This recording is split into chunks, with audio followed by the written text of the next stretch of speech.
breaking news throughout the day. James Fisher-Harris, three-time premiership front rower, golden boot from last year, is moving from the Panthers to the Warriors next season on a 4-year deal, Kenty. Massive news. Yeah, look, shocked everyone too, Braith. Like, for a club like Penrith, who have just built so much of their pack around what he does, to let him go. I understand that Penrith have been quite kind and he's done it partly for compassionate reasons, but I tell you what, it's a big loss of Penrith, and the Warriors are really shaping up. Oh, they sure are. Mick, you broke the story today. What have you got for us on this? Yeah, massive news today, and it's all sort of moved over the weekend. James Fisher-Harris approached the Penrith officials on Sunday and told them, look, I want to leave the club at the end of the season. I need to return home. I want to return home to New Zealand and raise my family in Auckland. And to the Penrith's credit, as Kenty alluded to, Penrith were quite kind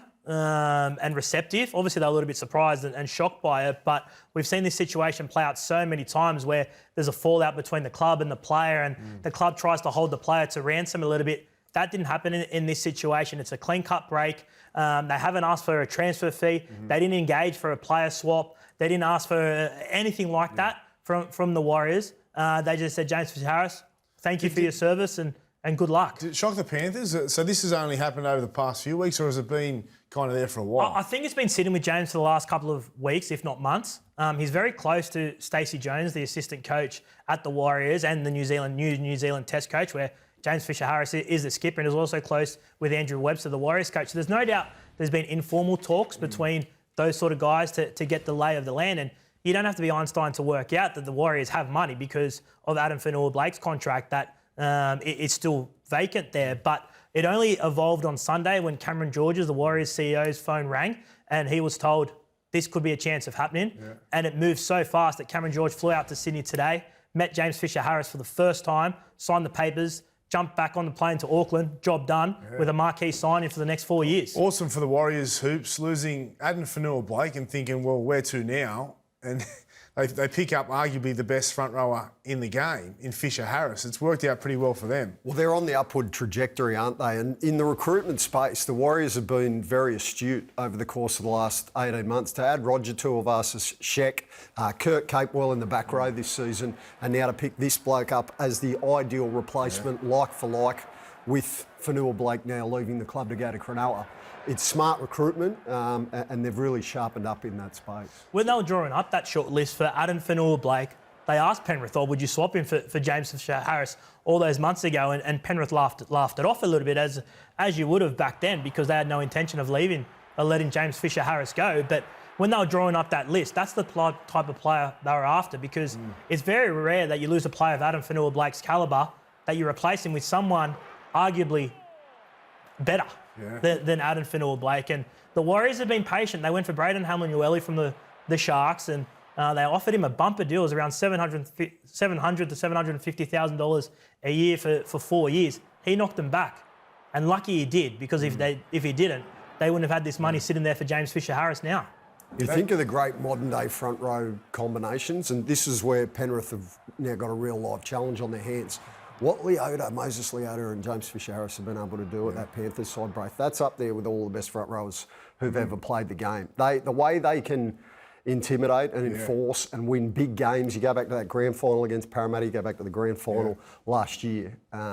It's a big void that the Panthers are going to have to try. Too, right? Yeah. Lenny to the Roosters, and they've got the best half in the game in Cleary, but a lot of that is because, I mean, he's a genius, he'll only get better, but a lot of it is based on their forward pack, and their forward pack is better than any other pack in the game, and there's no coincidence why they are so good, and they've won so many premierships. They'd have to regret, though, not doing that player swap. You know, Well, I don't think it was ever real, right, Braith? It was the Warriors wanted to let. But if Fisher-Harris had in his mind, at some point that he would want to go back home, I wonder. Well, retrospectively, you would regret it, right? But I don't think it was ever it's real. Not their fault. No, it was never. If you could rewind back time, of course you'd do it if you were the Penrith Panthers. But realistically, at that time, I think it was more of an informal, hey, would you look at it, rather than let's pursue it, because the Panthers naturally, as you would, have laughed it off. Why haven't the integrity unit got involved in this?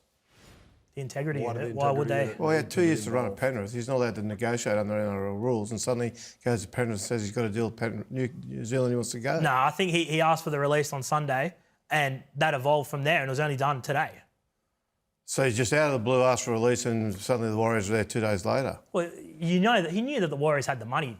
He knew but you knew the Warriors had the money there, Kenty. Yeah, right. You knew. All right. Everyone knew. It's not hard to work out. We know how Right, these things mate. work, Oh, Kenty. mate. We know how these It things is work. legitimate. Honestly, look, why have it in place though? Why have it in place if we're going to sit there and cop all this rubbish? Like seriously, I just don't understand. What do you want them to do, though? What do you want the...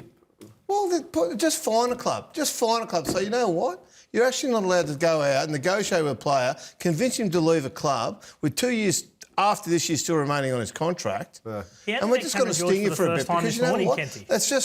There's a rule in place that nobody pays attention to. It's dead set. Everyone doing 65 in the 60 zone. This one. Well, I think you're right. That's all it is. Look, I think you're right, but I don't think this is the right instance for it, Kenty. Yeah. I think you're right, generally right, but I don't think in this instance that's fair on Righto. Fisher Harris. Yeah, we'll see. So you're saying he's wrong?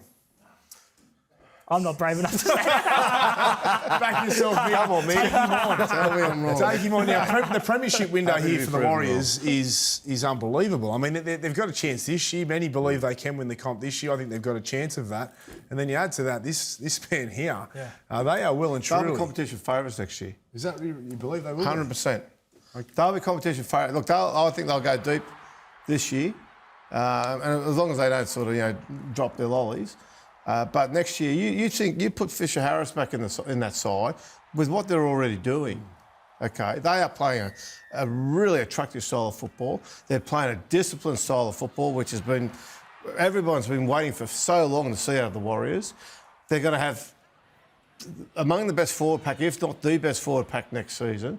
And then they've got blokes in the back line like Sean Johnson and Roger Tuivasa-Sheck running around. Like, they are white hot. Well, that's going to be the question is the halves, right? Because Sean Johnson's out of contract at the end of this season, but he's going to take a look around at that forward pack and go, I want to go again, right? And he's playing good enough to go again. Why wouldn't he go again? Of course. And Luke Metcalf has got injured, so that's probably the one. I think they'll be a top 4 side next year, no doubt. But that's the one area where you go, the only area of uncertainty is probably around that halves.